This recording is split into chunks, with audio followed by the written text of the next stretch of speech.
I'd like to start the session. I'm Eli Noam, Columbia University Graduate School of Business, Columbia Institute for Teleinformation, and we are a research institute on these topics of internet, telecom, TV, media, more generally, policy, management, economics, and anything else. We are co-sponsoring this event with IMA, the International Media Management Academic Association, which is here represented by Ilham Alagui, who will introduce Jeff Cole.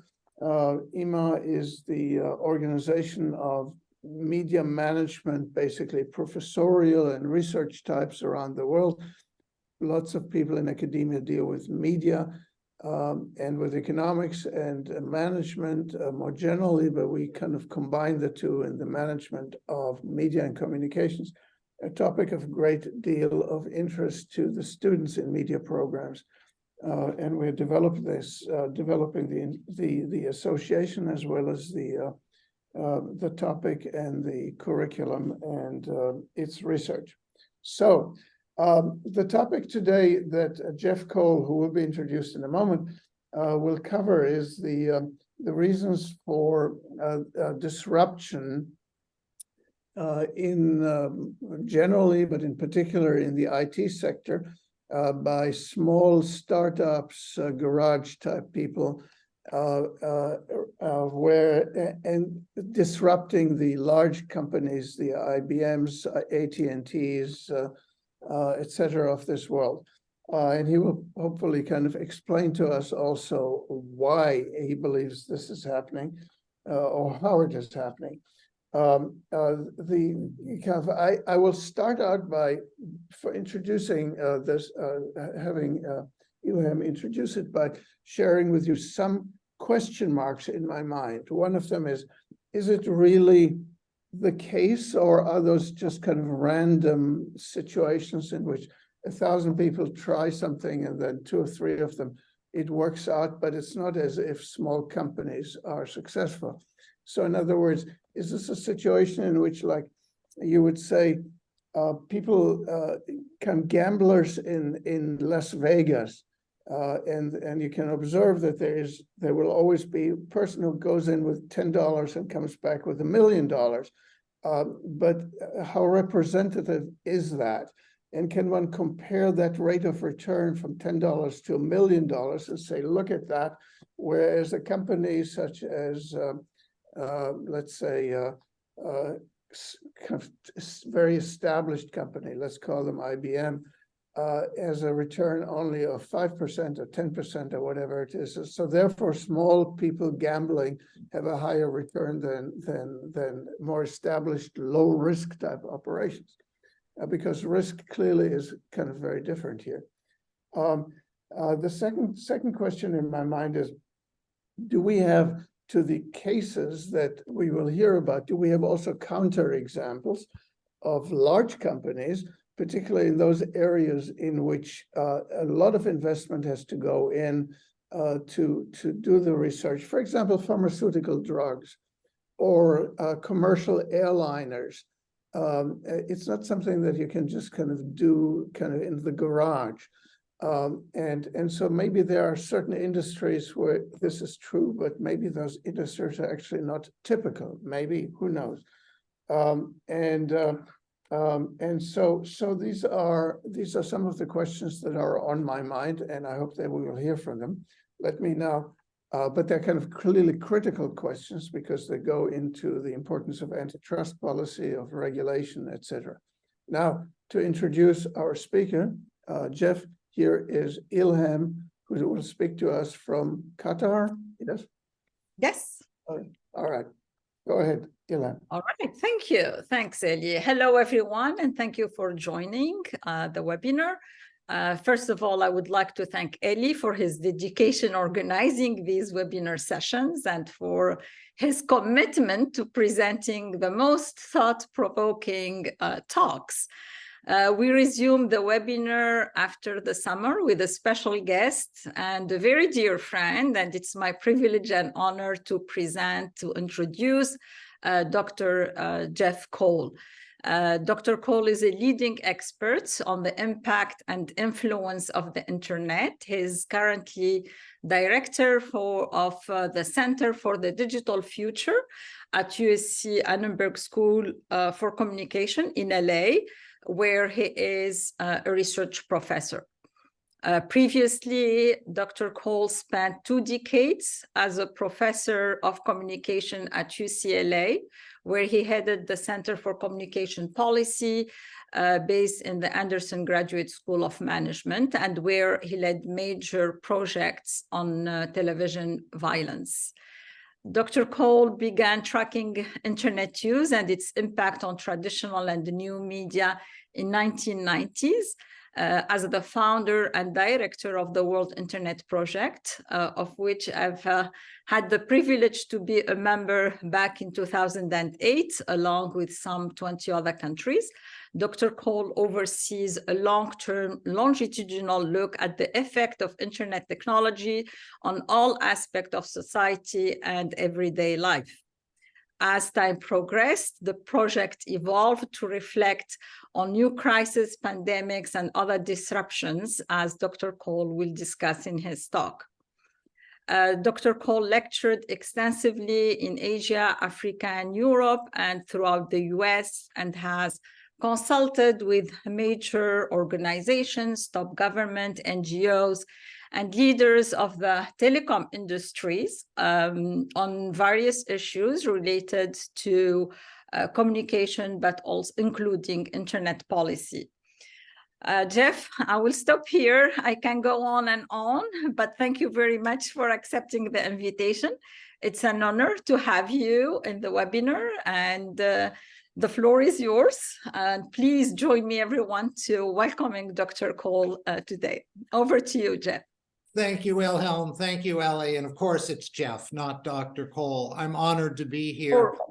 So I was interested in how television was changing, where the internet came from, when all of a sudden I realized the framework of everything that really fascinated me was disruption. And disruption rarely comes from the places we expect. It almost always comes from someone we've never heard of, an unexpected source. The disruption of the retail business should have come from Walmart or Target, not from an upstart bookseller in Seattle. The disruption of the taxi business should have come from Yellow Cab, not a Silicon Valley tech firm. And the disruption of the automobile business should have come from Toyota or General Motors, not an immigrant from South Africa who knew nothing about automobiles. Disruption rarely comes from the places we expect. My favorite quote on this, it's almost a cliche, but it's such a great quote, it could have been scripted, was in 1998, when Bill Gates, at that time the richest man in the world and the CEO of Microsoft, was asked, who keeps you awake at night? Is it AOL? Is it Intel? And he very arrogantly and dismissively said, I don't even think about those guys. He says, you want to know what keeps me awake at night? This is an amazing quote, because he didn't know what he was saying. He said, you want to know what keeps me awake at night? It's 2 guys in a garage in the Silicon Valley. And what he didn't know was literally, as he was saying that, there were 2 PhD students in computer science at Stanford who were in a garage developing a new algorithm for search that did so much to disrupt not only Microsoft, but the advertising business, the phone book business, and dozens of other businesses. Now, one of the things we found with disruption is legacy. Tradition, history means nothing.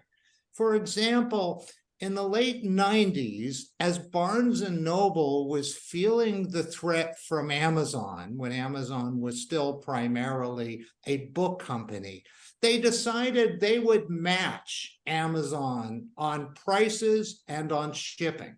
So even when Barnes and Noble was exactly the same as Amazon, people still preferred to buy from Amazon. It felt newer, it felt fresher, it felt more digital. There was something about it that the legacy of Barnes and Noble selling books in a store for close to 100 years meant nothing. This process of disruption is painful. It's not only disruptive, but it's painful. It creates chaos. I liken the stages of disruption to the work that Kathleen Kubler-Ross, the Swiss psychologist, did on death and dying. Now, a lot of psychologists don't buy into her stages of death and dying, and I'm not going to deal with that, but I think they're ideally set up to describe the stages of disruption. Her stages of death and dying were denial. This can't be happening to me. I don't feel anything. Anger, how can this be happening to me? Depression, which is obvious. Bargaining, dear God, just let me get through this and I'll be a better person and I'll treat people well. And acceptance. We see the same stages with companies and people going through disruption. The first stage is to deny that disruption is occurring. How can we, frequently a multi-billion-dollar company, possibly even take seriously guys in a garage, people with no background, sort of the way the automobile companies looked at Tesla? How do they even have the nerve to think that they can be competitive with us and to double down on the existing methods of doing business? And even to go further sometimes. And one of the most remarkable things when companies are first threatened, if they begin to see there's a real threat, one of the things they do is to try to have their competition made illegal. What an easy way to deal with your competition. The taxi business, looking at Uber, seeing a real threat with a company of taxis which rarely provided good service, sometimes were hard to find, were known for overcharging or cheating people, didn't take credit cards until they were forced into it, saw a threat with Uber. So rather than upping their game, competing, making their business more efficient, they simply went to local governments where they had relationships because they'd been franchised for generations and had Uber made illegal. It turned out there were more people who liked Uber than were afraid of it, and gradually those making it illegal disappeared, but they held on even to their most profitable routes up and going to and from the airport up until the very end. Tesla, which I think is a triple disruptor by the disruption of the internal combustion engine by electric, the disruption of the advertising business, because Tesla has become the most successful automobile company on earth and never spent a penny on advertising. But Tesla also is a disruptor with the way they sell cars directly to consumers.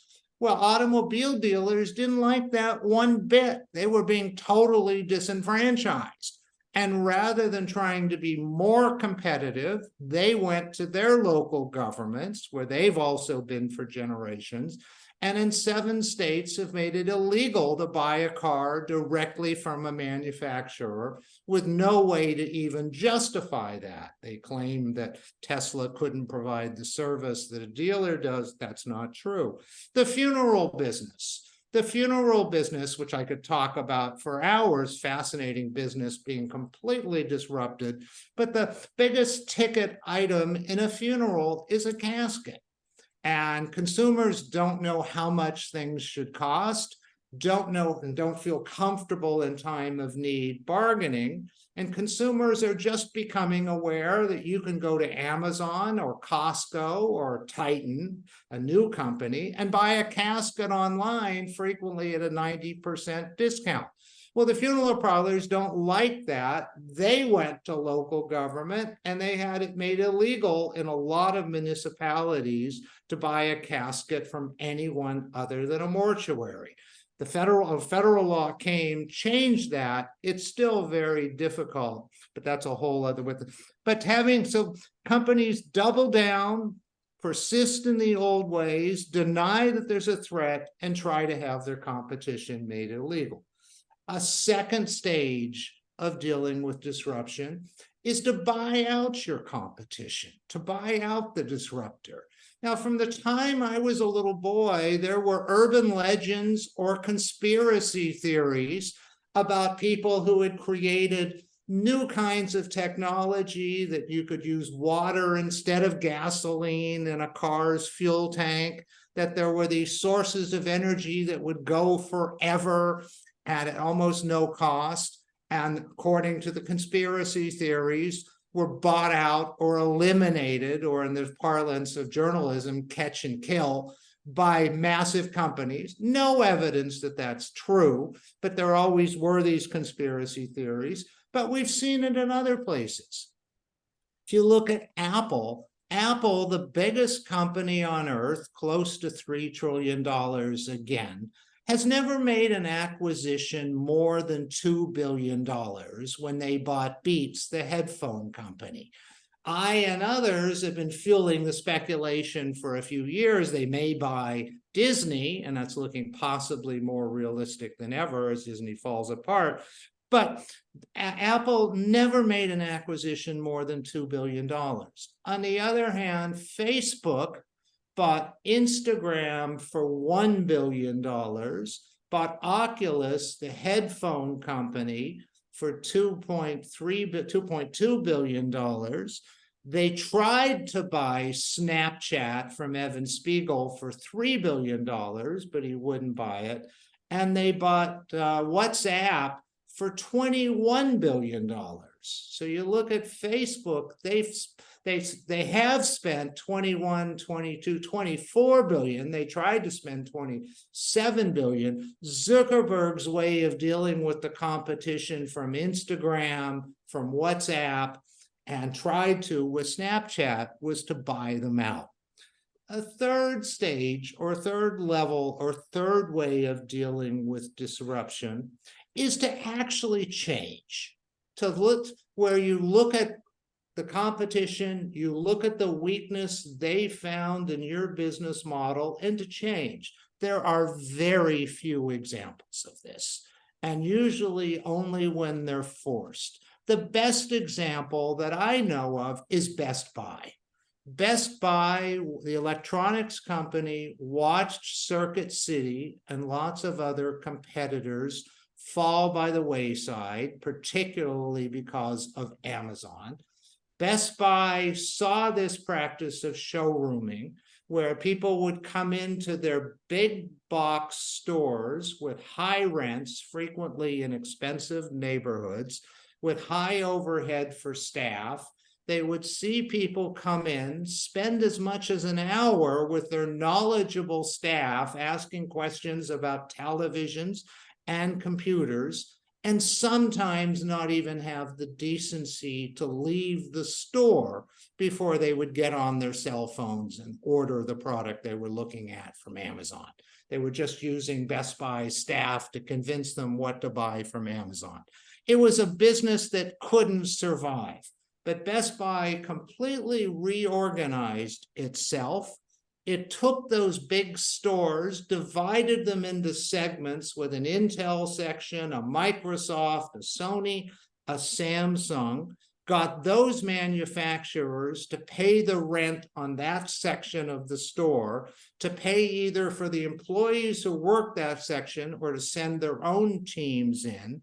They matched Amazon on every price. That simply wasn't even debatable. And they have actually survived and gone to flourish. Another example, they don't deserve much credit, but it's true, would be the telcos. The telcos who never had to compete and therefore never learned to compete because they were monopolies.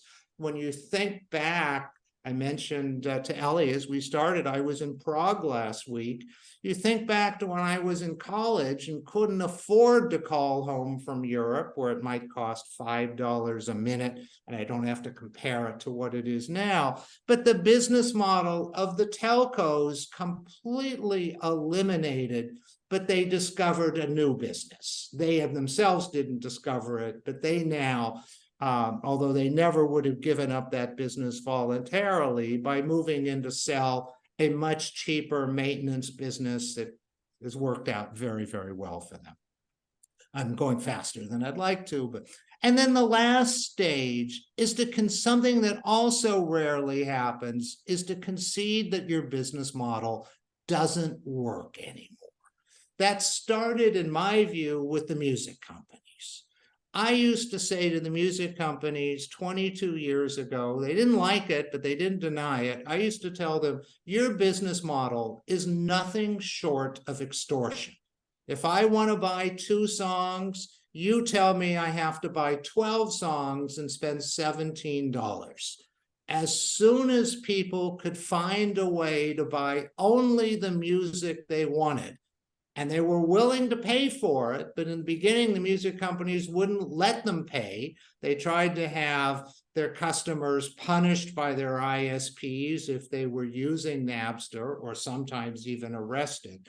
So in the beginning, they couldn't pay legally, and they went to illegal methods because they had no choice. When the music companies finally conceded to Steve Jobs and allowed iTunes to sell music at $1 and then $1.29, the days of people paying for music they didn't want were over.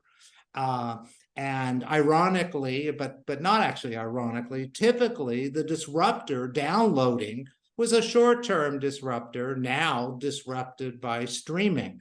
Incidentally, this notion of I don't want to pay for music I don't want was just replicated this week in the huge fight between Charter cable company and Disney. And I would love to go into it in detail, but the bottom line is cable makes us pay for channels we don't want. The most successful story, business story in the history of media, and that's quite a statement, was ESPN, which at its peak 4 years ago, and this is just the US part, 100 million people were paying $8 a month for ESPN. Disney was making $800 million a month, plus they sold advertising on top of it.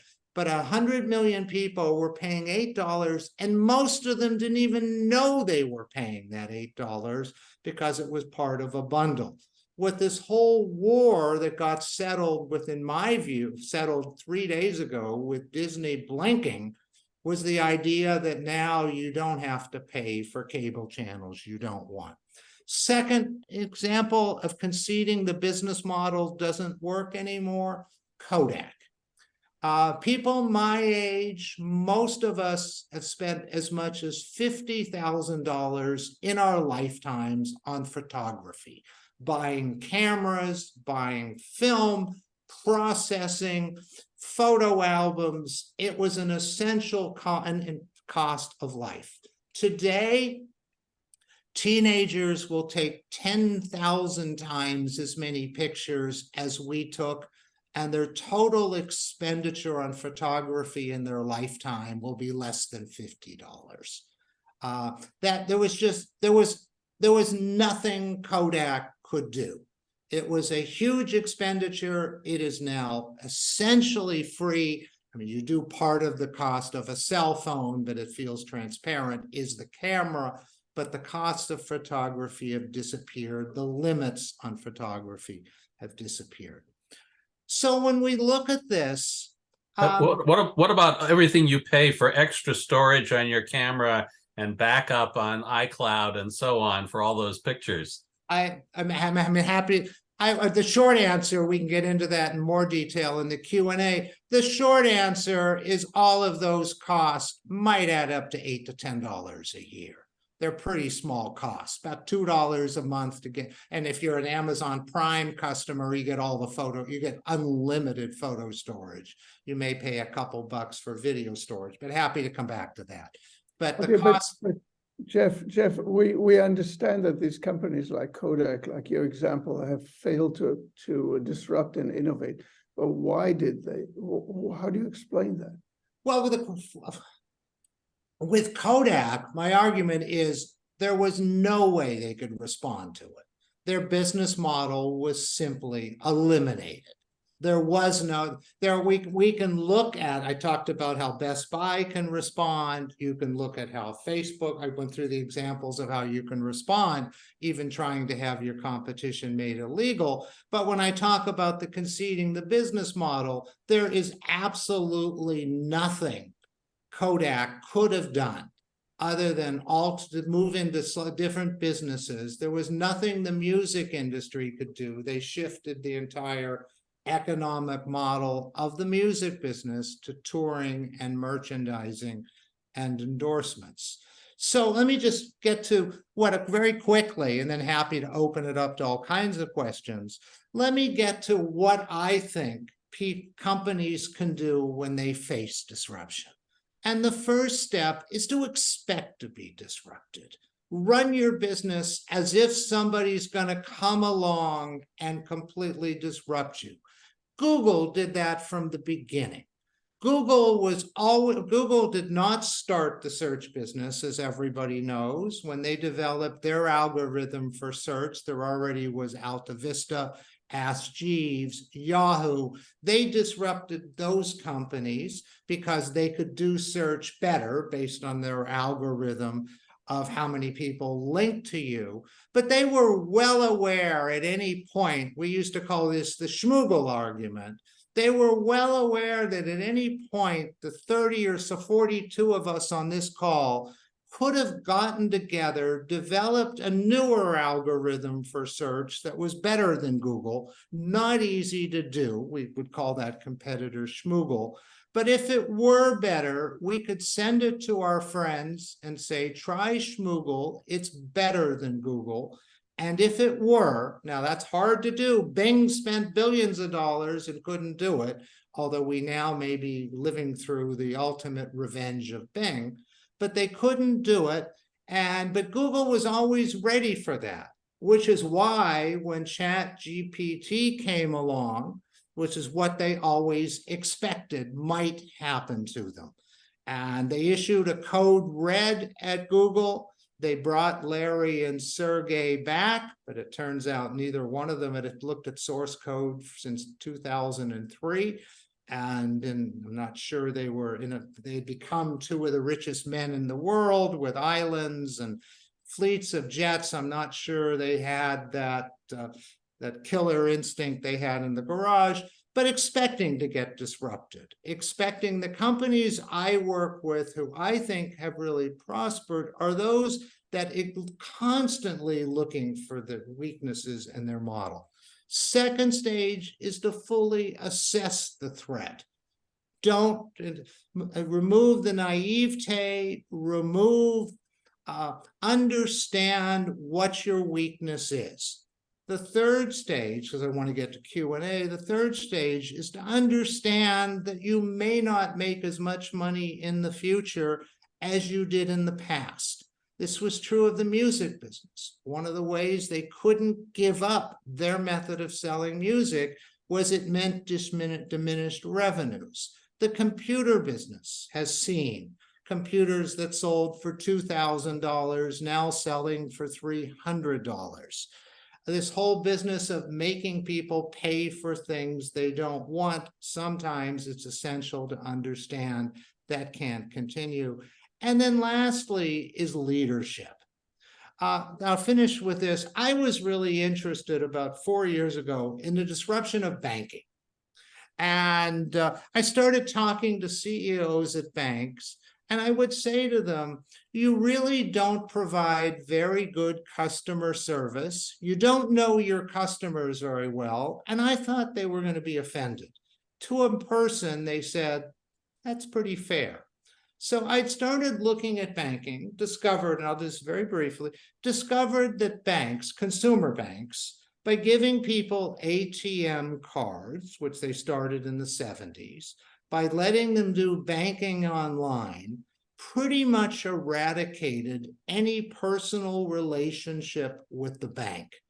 Now it does, if you're banking online and getting your cash, and of course, after the pandemic, cash has really accelerated its elimination, not gone completely. But if you're banking online and on using ATMs, then all of a sudden Chase isn't much different than Wells Fargo. So I came up with all of these things that I thought banks needed to do to fight disruption. And I went and talked and shared this with a number of global CEOs, talking with some of the biggest banks in the world, actually, some British and Australian banks as well. And as I went through this, almost every CEO said, you know, we agree with you. That's exactly what we need to do. We don't disagree at all. There's just one problem. If I do what you suggest, it will absolutely obliterate our profits for the next 2 to 4 years, if not longer. They said, keep in mind the average tenure of a bank CEO is about 3 years. I will be long gone. I have absolutely no ability to do what's best for my company over the long term, because I will be gone before I even get started. And you compare that to the tech companies, where if you look at Amazon, Jeff Bezos, who's rumored to be coming back, but will control Amazon. He thinks he's going to live to be 120, but will control Amazon for the next 30, 40 years. Larry and Sergey will run Google for the next 30 years. Zuckerberg with Facebook. And but for his horrible illness, Steve Jobs would still be running Apple. So in the same with Rupert Murdoch, I did a briefing for News Corp about 2 years ago and pointed out that Murdoch had been running News Corp for 30 years and will run it for another 30 years. And somebody said, do you know he's 92 years old? And I said, well, his mother lived to be 103 in Melbourne. Anyway, so leadership is a key element of this, but a lot of people who even have the insight and the will can't do the disruption they want to do. And lastly, we're going through this process now, which is a whole other fascinating issue of disruptors getting disrupted, talking about how Blockbuster was disrupted by Netflix, talking even Apple itself disrupted itself by taking the first of its great 21st century innovations, the iPod, and disrupting it with the iPhone and the iPad to the point where the iPod has disappeared, and Google finding itself disrupted as well. So these are the things that interest me, but I sense there's all kinds of questions, and happy to get into debate, discussion, any of that. Thank you. Ilham, would you, thank you very much, Jeff. This was a really inspiring and interesting and broad gauge, and it would be interesting to enter into a discussion now. I have lots of questions, but Ilham, why don't you go ahead? I clapped. I didn't ask for questions. Gave hands. It was a clap to Jeff. But you Thanks can so much. Exactly. Always inspiring. I'll let others ask their questions. I think it's, you know, for the sake of time, I would love to hear Jeff mentioning a bit about the new disruptors like the metaverse, AI, and all these you know, transformations for education and others, but I'll let my questions at the end. So please. Although I will say to that, the metaverse turned out, I think, largely to be a dud. Even, Disney has shut down their metaverse. Zuckerberg, I think, changed the name of his company largely because the name Facebook had been toxic and he wanted some cover, and now he's stuck, I think, with a bad name. But AI, it's all just 2 quick comments on AI. This is September. It's hard to believe that 10 months ago, almost nobody was even talking about AI. Of course, this has been around for over 60 years, but this is such a 2023 phenomenon.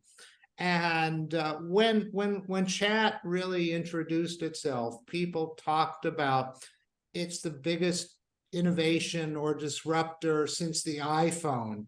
I immediately thought, and I don't know that I'm right, I immediately thought it was the biggest disruptor since the PC.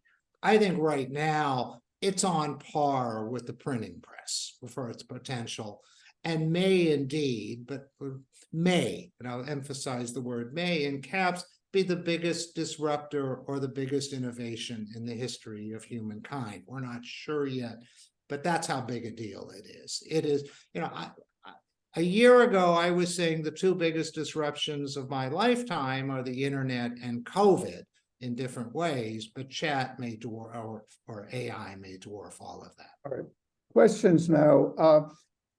Dave was the first. Dave Burstyn was kind of vigorously shaking his head earlier, so Okay. I'd like to recognize him first.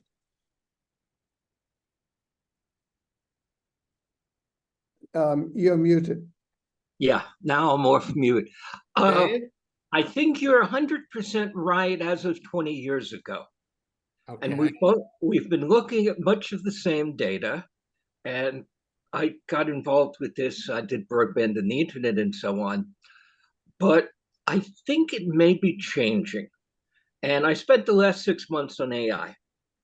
In AI, the biggest players are Google, Microsoft, who's all the money behind ChatGPT, Meta, and we're now starting to get the big Chinese coming in. And a big percentage, probably a strong majority of the innovation in AI is coming from the 10 biggest companies. And the small companies that get open almost always are getting a pile of money. Sometimes we're talking about billion-dollar investments from a few of the big companies. When I look at, well, Sergey and Larry aren't running Google anymore. I understand that at least one of them spends most of his time on an island somewhere, and he's handed off. That's Larry. Although how much they're truly back, we don't know, but they're saying that they are back to fight this threat. That doesn't correct it. And they're doing actually a fairly good job at Google. If Microsoft hadn't been financing ChatGPT would not have been able to grow. And we're talking $11 billion worth of investment there. Okay. When I look into search, the same thing. It's now how many people other than Microsoft have been able to compete with Google in the West, and giants in China and the biggest in Korea able to compete with Google locally. And I could go through a whole pile of them. And I'm seeing in the stuff I happen to cover that the giants, the empires are striking back very effectively.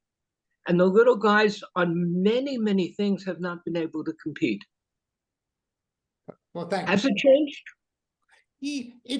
No, I don't think it massively has changed. Well, first of all, I would argue this what you're describing is not 20 years. But first, I started by saying it usually does not come from the places you expect. With chat, you're looking at new players as well, Sam Altman. You're looking at what were startups. You're talking about the huge guys. Elon Musk was one of the starters of chat. But I still think the mentality, you have the big fighters fighting back, And one of the examples I used was Microsoft when they tried to with Bing, they were not able to compete with Google. It's not always wealth. It's a better way of doing things, I think. Now, are they coming more often today from the big companies? I don't think especially, but the potential of AI was so great, it drew all the attention of the massive companies, but it was, it was the chat really that started the move towards capitalizing. Okay, thank you, Jeff. We have other people who want to comment. Carolina. Hi there. Good to see you. Thank you. Thank you, Ali. Thank you, Jeff. Actually coming from the other side of the ocean, so I don't want to be disruptive in my arguments, but I think that, innovation for the sake of innovation or cutting costs at all costs leaves casualties behind. And I'd like to have your view over the ongoing strike of the Writers Guild for over 4 months now, joined by the actors now. Several actors working with the MPA did not show up at the Venice Film Festival. And interestingly enough, even Nancy Pelosi said that it's interesting actually from an American politician, because the whole question of the strikes is not merely over residual rights vis-a-vis the streamers, but it's a question of AI. The use of AI that may soon take over, scripts have been fed in without previous authorization. And actors may be soon out of a job. So I'm just saying that this needs to be regulated. And myself, the company I work for, we're not in the business of selling content by the kilos. So we're not willing to cut costs at all costs. We want to safeguard the value chain. We want to safeguard talent. So, in terms of, and I know that there are actually class actions filed, for example, in California last July. That one was against DeepMind. The one I have in mind is about DeepMind, which is the company owned by Google that developed Bard. And they have been crawling people's personal data, something that you could never do in Europe, and IP protected content to feed and train artificial intelligence. So the question is, the American way, total neoliberalism, and, for the sake of growth. But then again, there are casualties. So I'd rather go for the European way, which is a very intricate web of rules, but at least the fundamental rights, we try to uphold the fundamental rights, which include property right, IP rights, but especially, for example, protection of minors and protection of personal data. And as you know, in Europe, we have the GDPR, the General Data Protection Regulation. So this is our view from this side of the ocean, and I'd like to have yours. Well, you raised and so nice to see you, and it's been a long time. You raise all kinds of issues. Let me focus on what you started with. Let me focus on the strike in the entertainment industry, because it's not really a strike. It didn't start as a strike about AI. We've had in the US, we've had two regular things that happen pretty often that this time are both existential threats. And that's the strike by the WGA and SAG, which this time may change the entire future of the business, and this war I mentioned earlier between Disney and Charter, which is also typical. These fights come up all the time, but this one is the whole future of consumer video. Well, first on strikes, and I'll try to be very fast because I do want to get to other questions. We have lots of questions, yes. Entertainment industry strikes are like cicadas. They come about every 15 years.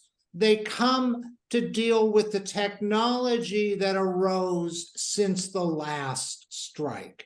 that isn't addressed in the agreements. Some people have pointed out that this is the first time 2 guilds have been on strike since 1960, when Reagan was president of SAG. The issue in 1960 was residuals for people who make movies when those movies appeared on television. So this strike was called, in the entertainment industry, it's called the streaming strike. This strike was about streaming. It was about actors who made films for theaters like Scarlett Johansson, and all of her compensation based on box office, finding her film on streaming. This was to address the streaming issue. But because these strikes are always reactive. But this is the first time they've also tried, it wasn't why they went on strike, they're trying to be proactive with AI because they see the threat. The problem is the guilds don't really know what to ask for, and management's not going to give them much because they don't know what the consequences or ramifications. So you're going to get some platitudes pledging to protect the uniqueness and the originality of the human mind, but it's probably going to take a later strike to deal with the nuts and bolts of AI. That's a quick answer, doesn't answer all elements, but I do want to get to some other questions. Thank you, Jeff. Bill Drake. Hi, thanks. This is fun and very interesting. Discussions of disruption often seem to me fairly US-centric in a lot of cases. And I can't help wondering, since you've done all this global kind of work in the past, whether you've had many thoughts about sort of international variations, patterns, and comparisons. For example, when you look at firms, you were talking about telcos adapting successfully to the internet. You look at what's going on in Europe and a lot of other places, the adaptation seems to be a bit different, right? I mean, right now we have the European telcos going to the governments and saying, protect us against, GAFAM by letting us charge to send data over the internet. I mean, you've got all kinds of examples where the adaptation process in the private sector, in Europe, in Asia, elsewhere, seems to be very different. So I'm just wondering if you have many thoughts about that. You can even extend that to governments, by the way. I mean, how governments respond may have a lot more to do with the 5 stages of death than some companies too. So any thoughts on any non-intuitive, obvious points about, how it varies across countries would be fun. It's a great question. We see more of the most prominent examples coming from the US because of the market size, because that's where the biggest companies are based, the ones who can be most threatened, the companies that have been disrupted. But I do an enormous amount of global work. I especially do a lot of work in Australia with Telstra, who has been similarly disrupted for facing some of the same issues. The Australian retail business has been devastated in a lot of ways. You're absolutely right in your comment that many people who have argued for freedom from regulation for all of their lives are now running to governments wanting to be regulated. That was a little bit of what I was talking about with trying to have competition made illegal. But this is the best known examples. The largest impact started in the US, but most of these are global companies. But it's an international phenomenon, except in China, where we're now more controlled than it has ever been. And things only develop the way President Xi wants them to develop. But it's truly a global phenomenon. Well, okay, I'll follow up with the question, but we have several others here, and one of them is Rajendra Singh. Please go ahead.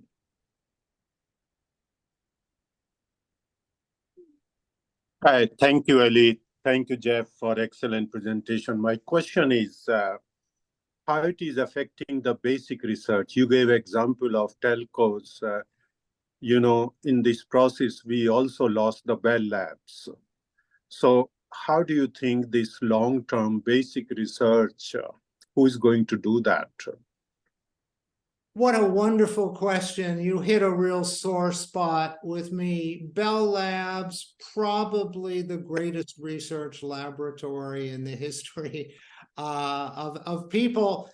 When you think back to the things that the Nobel Prizes, the patents that came out, Bob Lucky was one of my idols as well. I mean, the Bell and two of the, when the Bell system essentially fell apart and AT&T had to face competition or disruption, two of the best companies ever created essentially disappeared, Bell Labs and Western Electric, the company that made the best telephonic equipment ever made. To your larger question, the budgets, the amount of money still is comparable at the tech companies, but at the non-tech companies, if you look at AT&T today, their research budget would be a shell of what Bell Labs was. The true beauty of Bell Labs was it didn't have to produce quarterly results that added to AT&T's bottom line. They could work on long-range research. That was what Google sort of tried to emulate in the beginning with their moonshots, with their 1 day a week, but that really sort of fell away as economic. So the truth is, I don't think anyone is doing the kind of work Bell Labs did. It was a unique company subsidized by a pretty evil monopoly who exploited, but some of the good parts of that were what went into Bell Labs. So I just don't think we have a Bell Labs. And of course, universities have picked up massive amounts of that slack.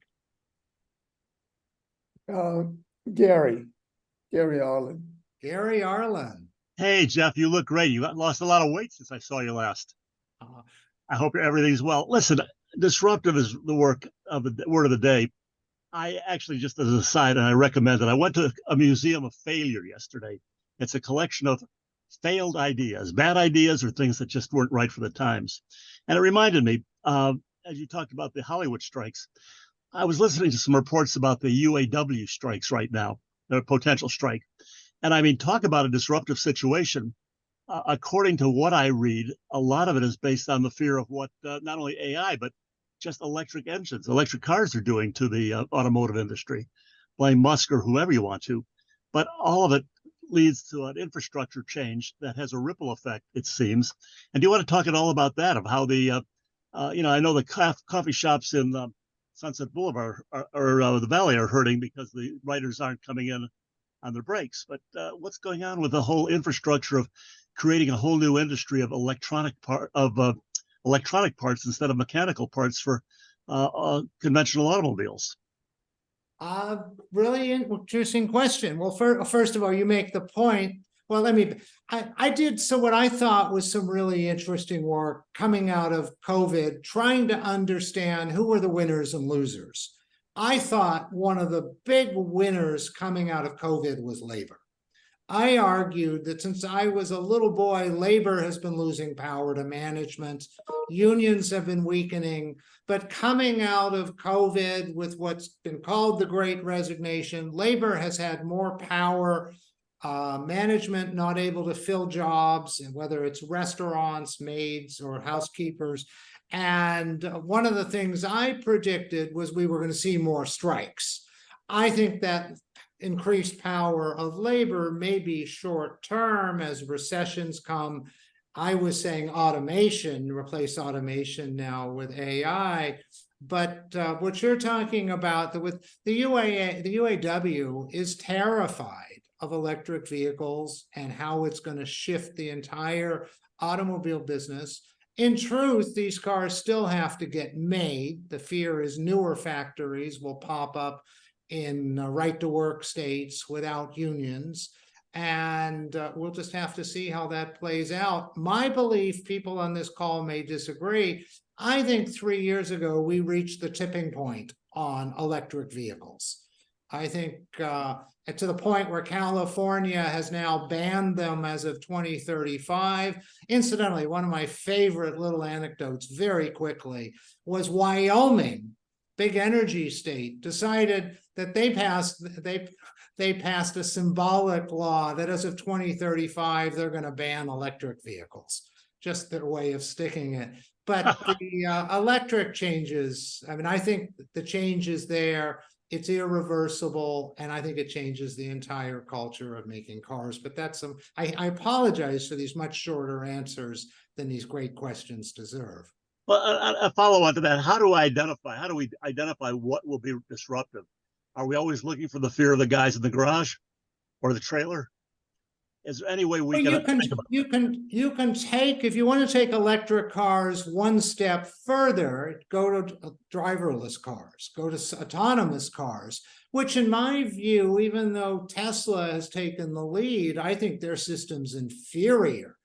But driverless cars, I think, are coming as well. There's going to be a lot more pushback. But with driverless cars, you're looking at the disruption of automobile repair, of parking lots, how buildings are constructed, emergency rooms in hospitals who get a lot of their revenue, and I don't mean to reduce it to dollars, from automobile accidents, from personal injury law, the consequences of, or the disruption of just semi or autonomous cars is mind-boggling.